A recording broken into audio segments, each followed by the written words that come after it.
ये बात लगभग 1 साल पहले की है। हमारे रिश्तेदारी में किसी की डेथ हो गई थी। मेरे पति अपने काम धंधों में व्यस्त थे, इसलिए मुझे ही वहां जाना पड़ा। ट्रेन का सफर था और मुझे अकेले ही जाना था, इसलिए मेरे पति ने प्रथम श्रेणी एसी में मेरे लिए रिजर्वेशन करवा दिया था। रात को 10 बजे की ट्रेन थी। मुझे मेरे पति स्टेशन तक छोड़ने के लिए आए और मुझे मेरे कूप में बिठाकर टिकट चेकर से मिलने चले गए। मेरा कूप केवल 2 सीटों वाला था। अभी तक दूसरी सीट पर कोई भी पैसेंजर नहीं आया था। मैंने अपने सामान सेट किया और अपने पति की इंतजार करने लगी। थोड़ी ही देर में मेरे पति वापस आ गए। उनके साथ ब्लैक कोट में एक आदमी भी आया था। वो टिकट चेकर था। उसके उम्र करीब 26 साल की थी, रंग गोरा और करीब 5.25 फीट लंबा हैंडसम नवयुवक लग रहा था। मेरे पति ने उससे मेरा परिचय करवाया। वो आदमी केवल देखने में ही हैंडसम नहीं था, बल्कि बातचीत करने में भी शरीफ लग रहा था।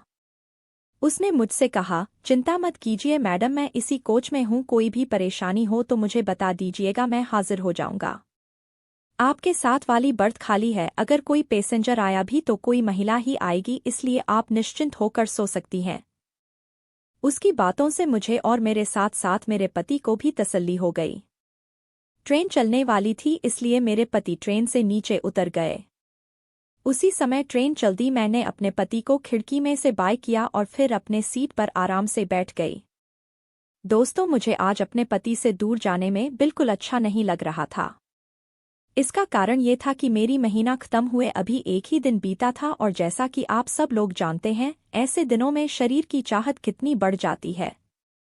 मैं अपने पति से जी भरकर प्यार करना चाहती थी, लेकिन अचानक मुझे बाहर जाना पड़ रहा था।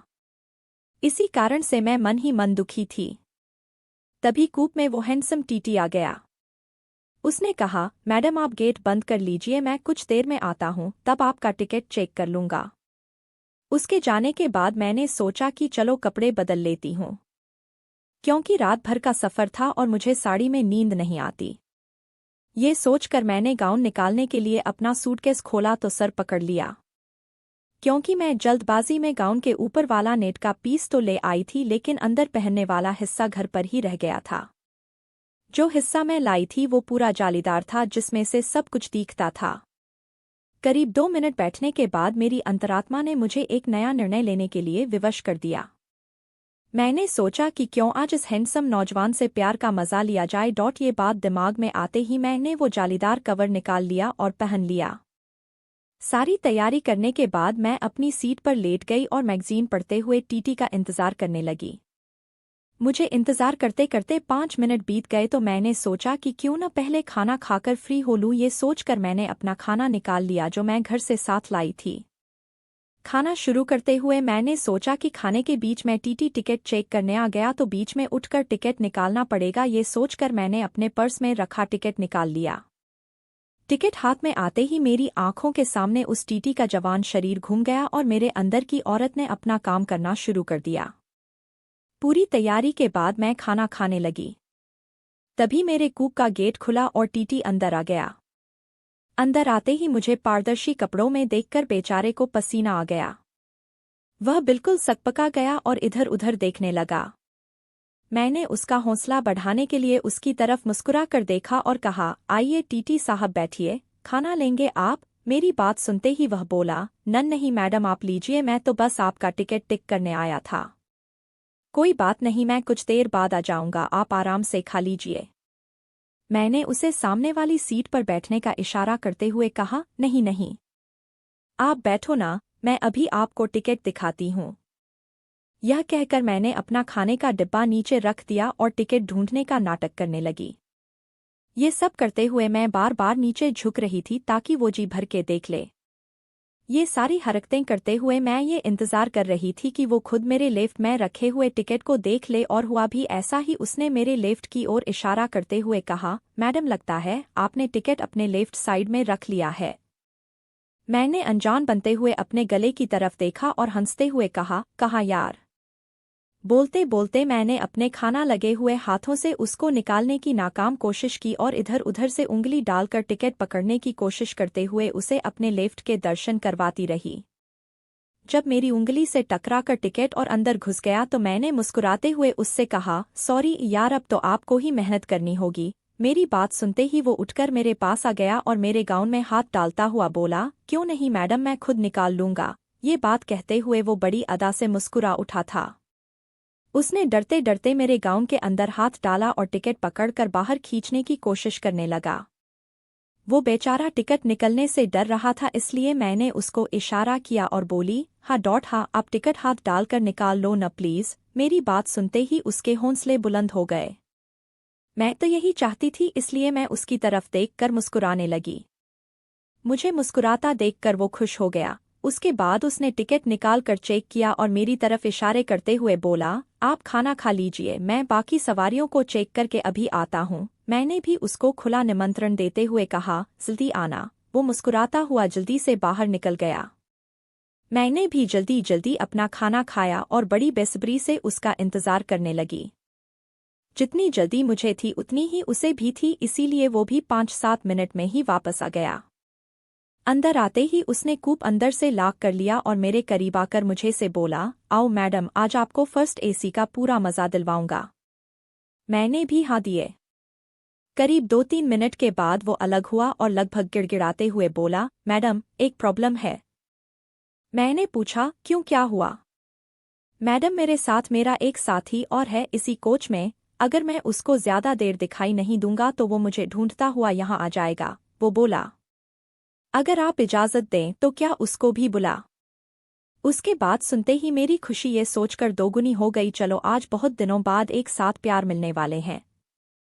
इसलिए मैंने तुरंत जवाब दिया, हाँ, बुला लो उसको भी, लेकिन ध्यान रखना किसी और को पता नहीं चलना चाहिए। जाओ जल्दी से बुला लाओ। मेरी बात सुनते ही वो दरवाज़ा खोलकर बाहर चला गया और 3-4 मिनट बाद ही वापस आ गया। उसके साथ एक आदमी और था। ये नया बंदा करीब 35 साल की उम्र का था। रंग काला, लेकिन शक्ल सूरत से ठीक ठाक था, बस थोड़ा मोटा ज्यादा था। उन दोनों ने अंदर आते ही कूप को अंदर से लॉक कर लिया और दोनों मेरे पास आकर खड़े हो गए। पुराने वाले टीटी, जिसका नाम मुझे अभी तक पता नहीं था, उसने अपने साथी से मुझे मिलवाया। मैडम, ये है मेरा दोस्त सौरभ। मैंने खड़े होते हुए उससे हाथ मिलाया और पुराने वाले से बोली, ये तो ठीक है, पर तुमने अभी तक अपना नाम तो बताया ही नहीं। मेरी बात पर मुस्कुराते हुए वो बोला, मैडम, मुझे अजय कहते हैं। वैसे आप मुझे अज्जू भी बुला सकती हो। मैंने उन दोनों से कहा, अज्जू, तुम्हारा नाम तो अच्छा है, लेकिन यार तुम लोगों ने ये मैडम मैडम क्या लगा रखा है। मेरा नाम रेशमा है। वैसे तुम लोग मुझे किसी भी नाम से बुला सकते हो। आपस में परिचय पूरा होने के बाद हम लोग थोड़ा खुल गए थे, लेकिन वो दोनों कुछ शर्मा रहे थे, इसलिए पहल मुझे ही करनी पड़ी और मैंने अज्जू के गले लग गई। तभी अचानक कूप का दरवाज़ा खुला और 3 आदमी एक साथ अंदर आ गए। ट्रेन किसी बड़े स्टेशन पर रुकी हुई थी। अचानक उन लोगों के अंदर आने से मैं चौंक गई और जल्दी से अलग होकर अपने कपड़े उठाकर अपना बदन छुपाने की कोशिश करने लगी। उन 3 लोगों के अंदर आते ही सौरभ जोर से चहक कर बोला, आओ बॉस, मैं आप लोगों का ही इंतजार कर रहा था। उसने जल्दी से कूप का दरवाज़ा अंदर से लॉक कर लिया और मेरी तरफ मुड़कर बोला, चिंता मत करो मैडम, ये लोग भी अपने दोस्त हैं। अभी तुम्हारी इच्छा बढ़ रही थी ना, इसलिए इन लोगों को बुलवाया है। चलो शुरू करते हैं। मुझे इस तरह से उन लोगों का अंदर आना अच्छा नहीं लगा। मैंने नाराज होते हुए कहा, चुप रहो तुम। मुझे क्या तुम लोगों ने बाजारू समझ रखा है? जो भी आएगा मैं उससे प्यार कर लूंगी। तुम लोग अभी मेरे कूप से बाहर चले जाओ, नहीं तो मैं शोर मचा दूंगी।